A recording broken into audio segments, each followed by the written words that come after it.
नमस्कार, mind road में आपका स्वागत। आज के अंक में बात जालौन लोकसभा सीट की, जिसका लोकसभा क्रमांक है 45। जालौन बुंदेलखंड का इलाका है, मध्य प्रदेश से सटा हुआ है, जिसकी सीमाएं मध्य प्रदेश से सटी हुई हैं। ये उरई जो जिला है, उरई जिले का मुख्यालय है जालौन, और जालौन के नाम पर ये लोकसभा सीट है। जो जालौन का इतिहास है ये बहुत पुराना है। कालपी यहाँ का एक शहर है। कालपी का महत्व जो है, कालपी का जिक्र पौराणिक काल से चला आ रहा है। साथ ही ये कभी सम्राट ययाति का यहाँ राज था। फिर बाद में ये 7वीं शताब्दी में हर्षवर्धन ने यहाँ पर लंबे समय तक राज किया।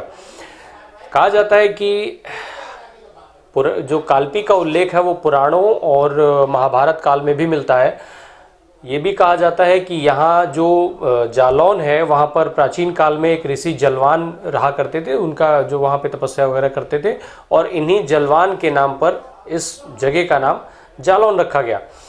यहाँ 210 फीट ऊंची लंका मीनार है, जहाँ पर रावण के पूरे परिवार का चित्रण किया गया है। बहरहाल ये इतिहास की बात हो गई। राजनीति की तरफ जब लौटते हैं तो राजनीति के हिसाब से यहाँ 1962 में लोकसभा का पहला चुनाव हुआ। ये अनुसूचित जाति के लिए आरक्षित सीट है।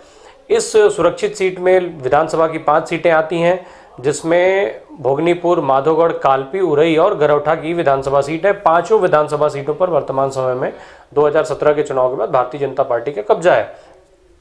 लोकसभा चुनाव की बात की जाए तो साल 1962 में यहाँ लोकसभा के पहले आम चुनाव हुए। कांग्रेस पार्टी को जीत मिली, जैसा कि ज़्यादातर सीटों पर हुआ था। फिर साल 71 में भी कांग्रेस पार्टी ने अपनी जीत को दोहराया, पर साल 1977 में ये सीट भारतीय लोकदल के हिस्से में चली गई। पर 1980 और फिर 1984 में कांग्रेस पार्टी ने यहाँ से अपना दबदबा कायम रखा।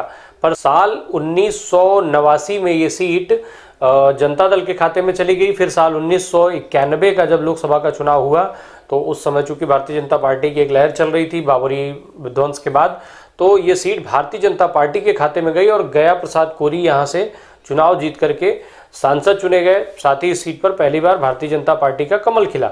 इसके बाद 1996 में ये सीट भारतीय जनता पार्टी के पास ही रही, पर भानु प्रताप सिंह वर्मा यहाँ से चुनाव जीत करके सांसद हुए। चूँकि गया प्रसाद कोरी की 1996 में मृत्यु हो गई थी, जिसके बाद यहाँ से भानु प्रताप सिंह वर्मा को भारतीय जनता पार्टी ने अपना उम्मीदवार बनाया। भारतीय जनता पार्टी के जो ये उम्मीदवार थे चुनाव जीतने में कामयाब रहे। फिर साल 1998 के लोकसभा चुनाव में भी ये सीट एक बार फिर से भारतीय जनता पार्टी के कब्जे में रही और भानु यहाँ से दूसरी बार सांसद हुए। पर जब 1999 का लोकसभा चुनाव हुआ तो भानु को भारतीय जनता पार्टी ने एक बार फिर प्रत्याशी बनाया, पर इस चुनाव में भानु चुनाव जीत नहीं पाए। ये सीट चली गई बसपा के खाते में। बसपा ने बृजलाल खाबरी को यहाँ से चुनावी मैदान में उतारा था और बृजलाल खाबरी ने इस सीट पर बसपा को जीत दिलाई। पर साल 2004 के चुनाव में भारतीय जनता पार्टी ने सीट पर वापसी की और भानु यहाँ से तीसरी बार सांसद चुन करके संसद पहुंचे। साल 2009 में ये सीट समाजवादी पार्टी के खाते में चली गई। भानु एक बार फिर चुनाव हारे, पर साल 2014 और 2019 में दोनों बार भारतीय जनता पार्टी यहाँ से जीतने में कामयाब रही और भानु यहाँ से लगातार चुनाव जीते हैं। 19 में वर्तमान समय में चुनाव जीत करके वो सांसद हैं। अब इस सीट पर, इस सुरक्षित सीट पर जब लोकसभा के नेताओं की बात की जाए जो चुनाव लड़ चुके हैं या वर्तमान समय में जो वहाँ पर नेता हैं जिनका वहाँ प्रभुत्व है, उनकी बात की जाए तो वर्तमान सांसद भानु प्रताप सिंह वर्मा 15 जुलाई 1957 को कोंच में इनका जन्म हुआ था। कोंच इसी जालौन के ज़िले में ही आता है। वकालत की पढ़ाई करने के बाद ये राजनीति में सक्रिय हुए।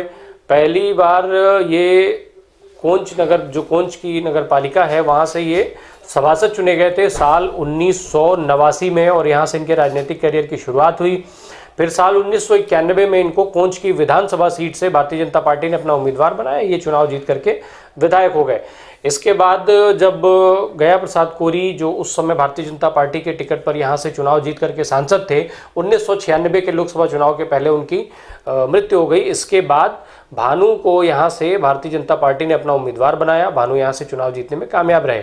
फिर 98 का भी चुनाव जीते, पर 99 के चुनाव में वो हार गए। साल 2004 में फिर से जीत दर्ज की, पर 2009 के चुनाव में उनको फिर से हार का सामना करना पड़ा। इसके बाद साल 2014 और 2019 के दोनों चुनाव यहाँ से जीते और चुनाव जीत करके ये सांसद हैं। साल 2009 में, जहाँ 1999 में इनको खाबरी ने हराया था, बृजलाल खाबरी ने, वहीं 2009 में ये घनश्याम अनुरागी से, जो समाजवादी पार्टी के थे, उनसे चुनाव हार गए थे ये। बहरहाल भानु प्रताप को भले ही यहाँ पर जीत और हार मिलती रही है, पर भानु प्रताप को जमीनी नेता के तौर पे जाना जाता है। ये माना जाता है कि वो ज़मीन से जुड़े हुए नेता हैं, आम आदमी तक उनकी पहुंच है और आम आदमी की भी उन तक पहुंच है, और यही कारण है कि वो लंबे समय से यहाँ पर चुनाव में जीत दर्ज करते हैं। लंबे समय से इस सीट पर भारतीय जनता पार्टी का प्रभुत्व बना हुआ है। इसके बाद नाम आता है बृजलाल खाबरी का। बुंदेलखंड में बसपा के कद्दावर नेताओं में, जो बहुजन समाज पार्टी से जुड़े नेता थे, उनमें कद्दावर और बड़े नेता के तौर पर बृजलाल खाबरी की गिनती की जाती है। दलित वोटर जो उत्तर प्रदेश के हैं, जो बसपा के कोर वोटर हैं, उनमें भी ये बड़े चेहरे के तौर पर जाने जाते हैं। एक समय में मायावती के बेहद खास हुआ करते थे। साल 1996 में जब पहली बार बसपा की सुप्रीमो बनी मायावती, जब बसपा की पूरी कमान मायावती के हाथ में आई, तो इनको जालौन जिला अध्यक्ष बनाया गया। फिर जालौन जिला अध्यक्ष से जो इनका राजनीतिक कद बढ़ा और मायावती के करीबी के तौर पर जब ये जाने लगे, इनको मायावती का दाहिना हाथ कहा जाता था। तो उसके बाद 1999 में बसपा ने इनको यहाँ से टिकट दिया। ये चुनाव जीतने में कामयाब रहे और संसद पहुँचे। फिर उसके बाद कई नेताओं के साथ मनमुटाव हुआ, जो कई नेताओं को पार्टी से बाहर का रास्ता दिखाया गया था। साल 2007 में बसपा सुप्रीमो ने इनको भी पार्टी से बाहर का रास्ता दिखा दिया, पर बाद में फिर से इनकी करीबी बढ़ी बसपा के साथ, और कुछ दूसरे नेताओं के संपर्क के माध्यम से एक बार फिर से इनकी बसपा में वापसी हुई और इनको राज्यसभा का सांसद बना दिया गया।